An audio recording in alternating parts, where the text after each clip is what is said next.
नमस्कार सेमिस्टार 2 एर सेट 4 एर कोश्चेन आंसर আমরা এই ভিডিওটার মধ্যে দিয়ে সলভ করব। তো আমরা প্রথম কোশ্চেনটাই আসছি। প্রথম কোশ্চেনটা আমাদের দিয়েছে জেডি আইসোমার কম্পেয়ার করো, বার করো। তো তুমি দেখো প্রথমে এই কার্বনটার রেসপেক্টে দেখো, এখানে কার্বন এখানেও কার্বন, সিআইপি রুল অনুসারে এই কার্বনের সঙ্গে দেখো ক্লোরিন অ্যাটাচ আছে, কিন্তু এই কার্বনের সঙ্গে দেখো কার্বন অ্যাটাচ, তার সঙ্গে ক্লোরিন অ্যাটাচ আছে। তার মানে এইটা এবং এইটার মধ্যে নিচের প্রায়োরিটিটা বেশি হলো, এটা 1 নম্বরে রইল, ওপরেরটা 2 নম্বরে। লাইকওয়াইজ রাইট সাইডে চলে এসো, এখানে কার্বন এখানেও কার্বন, এই কার্বনের সঙ্গে দেখো ব্রোমিন আছে, কিন্তু ব্রোমিন দ্বিতীয়টার ক্ষেত্রে দেখো ব্রোমিনটা অনেকটা পরে তৃতীয় কার্বনে আছে। তো এই দুটোর মধ্যে প্রায়োরিটি গ্রুপ এটার বেশি হলো, এটা 2। তাহলে 1 নম্বর প্রায়োরিটি যে গ্রুপগুলো সেগুলো দেখো একেবারে অপোজিট দিকে আছে, আর অপোজিট দিকে থাকবার জন্য এটাকে আমরা ই আইসোমার বলে ডাকব। নেক্সট কোশ্চেনে আমাকে এই কম্পাউন্ডটার আইইউপিএসি নেম বার করতে বলেছে। ওকে, তো আইইউপিএসি নেম বার করবার জন্য আমাকে কি করতে হবে, আমাকে প্রথমে আরএসগুলো বার করে নিতে হবে।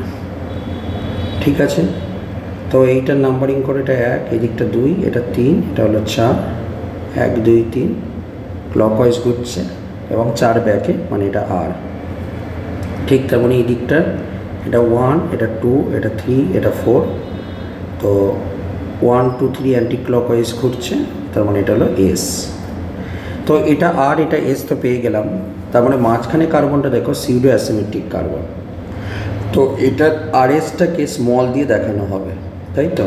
তো এটা 1, আর গেটস প্রায়োরিটি মোর, এটা 2, তারপরটা এসটা হলো 3, এটা হলো 4, তাহলে 1 2 3 ক্লকওয়াইজ করছে, তার মানে আর, কিন্তু এই আরটা ছোটো হাতের লিখব। তাহলে কী দাঁড়ালো, 2 নম্বরেরটা আর, 3 নম্বরেরটা আর, কিন্তু 3 নম্বরের আরটা ছোটো হাতের লিখব কারণ এটা সিউডো অ্যাসিমেট্রিক কার্বন। 4 নম্বরেরটা এস, পেন্টেন 5টা carbon, pentene 2, 3, 4 triol. Okay, পরের কোশ্চেনে আসছি। পরের কোশ্চেন বলছে draw energy profile diagram, kinetically control product এবং থার্মোডাইনামিক্যালি কন্ট্রোল প্রোডাক্টের গ্রাফটা ড্র করতে বলেছে। তাহলে আমার কাছে এই দিকটা থাকবে এনার্জি, এই দিকটা থাকবে রিয়াকশান প্রোগ্রেস, রাইট। এবার দেখো এইখান থেকে শুরু হবে, তো যেটা কাইনেটিক্যালি কন্ট্রোল প্রোডাক্ট সেটার হামটা কম হবে এবং হামটা কম হয়ে এই জায়গাটা গিয়ে শেষ হয়ে গেল, কিন্তু থার্মোডাইনামিক্যালি কন্ট্রোল প্রোডাক্টের ক্ষেত্রে হামটা বেশি হবে, তাই তো, হয়ে এটার নিচে গিয়ে শেষ হবে, কারণ মোর এক্সোথার্মিক হয়, মোর স্টেবল, তার মানে এটা থার্মোডাইনামিক্যালি কন্ট্রোল প্রোডাক্ট, আর এটা কেসিপি কাইনেটিক্যালি কন্ট্রোল প্রোডাক্ট। ওকে, এটা রিঅ্যাক্ট্যান্ট, এটা প্রোডাক্ট হয়ে গেছে। আর অ্যাক্টিভেশন এনার্জি কাইনেটিক্যালি কন্ট্রোল প্রোডাক্টের ক্ষেত্রে কম হবে এবং থার্মোডাইনামিক্যালি কন্ট্রোল প্রোডাক্টের ক্ষেত্রে বেশি হবে, এটা টিসিপির জন্য অ্যাক্টিভেশন এনার্জি। আর এইটা এই ছোটোটা যেটা হামটা সেটা হলো কেসিপির জন্য অ্যাক্টিভেশন এনার্জি। পরের কোশ্চেন,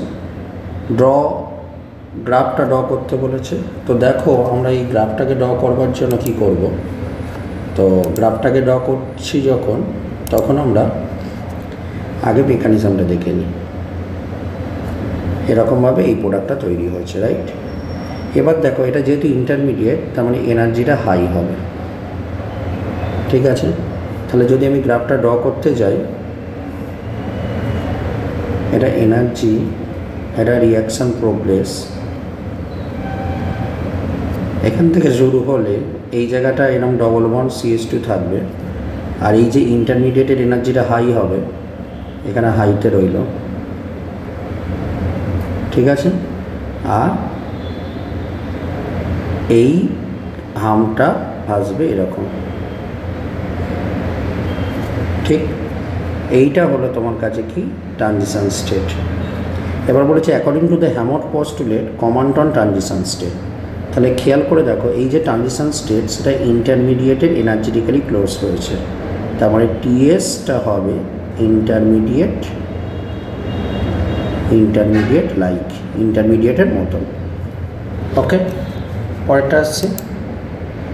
পরেরটার ক্ষেত্রে দেখো কি বলেছে, draw graph delta G versus reaction coordinate, delta G versus reaction coordinate for exothermic reaction. তার মানে এই দিকটা থাকবে জি, ডেল্টা জি, আর এটা থাকবে রিয়াকশান কোঅর্ডিনেট। এক্সোথার্মিক রিয়াকশান, তার মানে এখানে রিয়াক্ট্যান্ট থেকে শুরু হয়ে প্রোডাক্টটা থাকবে নিচের দিকে, ঠিক আছে। আর ডেল্টা জি কোনটা হবে রিয়াকশানের ক্ষেত্রে, এইটুকুনি যে এনার্জিটা সেটা হবে ডেল্টা জি, যে ডেল্টা জি এর ভ্যালুটা হবে নেগেটিভ।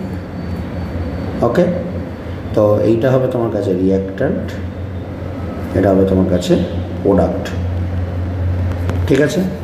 পরে কোশ্চেন আসছি, বলেছে অ্যাসিডিক মিডিয়ামে এই কম্পাউন্ডটা রেসিমাইজড হয় কেন? কারণ অ্যাসিডিক মিডিয়ামে যখন H+ পায় এই লোন পেয়ার দিয়ে এটা প্রোটোনেটেড হয়।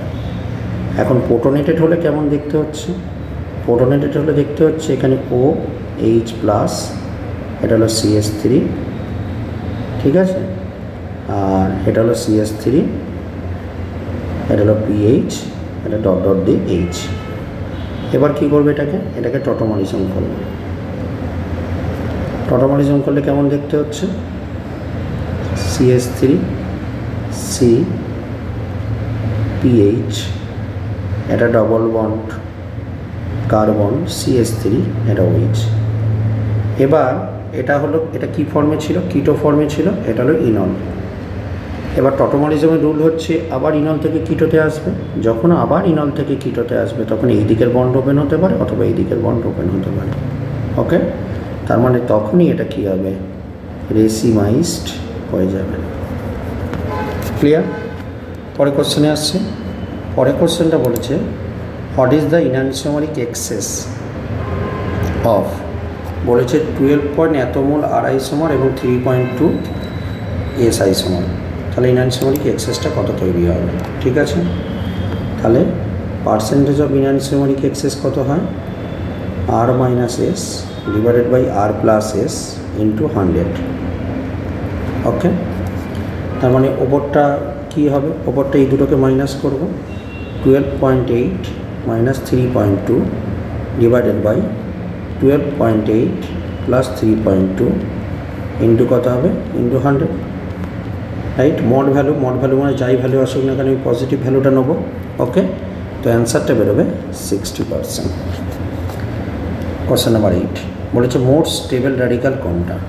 খেয়াল করে দেখো প্রথম যে র্যাডিক্যালটা আছে এই দিকেও রেজোন্যান্স করছে আবার এই দিকেও রেজোন্যান্স করছে, both side resonance, both side resonance. Okay, এইখানে যে র্যাডিক্যালটা আছে দেখো একদিকেই রেজোন্যান্স করছে, ওয়ান সাইড কনজুগেটেড রেজোন্যান্স, ঠিক আছে। আর এই দিকে র্যাডিক্যালটা দেখো শুধু একদিকে একটাই রেজোন্যান্স করছে, একটা conjugated. Okay, one side only one conjugated, আর ওপরটা কী হচ্ছে ওয়ান সাইড ডাবল কনজুগেটেড। তো সব থেকে বেশি স্টেবল কোনটা হবে, বোথ সাইড রেজোন্যান্স, দুদিকে রেজোন্যান্স করছে, তারপর one side conjugated, both conjugated, তারপর একটা কনজুগেটেড হবে। এটা হলো স্টেবিলিটি অর্ডার। নেক্সট কোশ্চেন বলেছে হাউ CH5+ ইজ ফর্মড। তো CH4+ H+, এইভাবে CH5+ হতে পারে, CH3+ H2 মিলে CH5+ হতে পারে, অথবা তোমার কাছে CH4 HF SbF5 এদের রিয়াকশান করেও CH5+ হতে পারে। ওকে, নেক্সট কোশ্চেন বলেছে which carbocation is more stable. দেখো প্রথমের যে কার্বোক্যাটনটা আছে দেখো একটা গ্রুপ পুশ করছে 1 ডিগ্রি, তারপরটা কার্বোক্যাটন দেখো 3টে গ্রুপ পুশ করছে 3 ডিগ্রি। তো আমরা জানি যত বেশি পুশ করবে মানে 3 ডিগ্রি কার্বোক্যাটন বেশি স্টেবল হবে 1 ডিগ্রির থেকে, তার মানে দ্বিতীয়টা মোর স্টেবল। ওকে, তো এই ছিল আমাদের কোশ্চেন অ্যান্সার। টপিকটা ছিল আমাদের মানে সেমিস্টার 2 এর সেট 4। পরবর্তী ভিডিওতে আরও কিছু কোশ্চেন নিয়ে আসবো, ভালো করে প্র্যাকটিস করো, এমন ধরনের কোশ্চেন তোমরা পরীক্ষায় পাবে। ধন্যবাদ।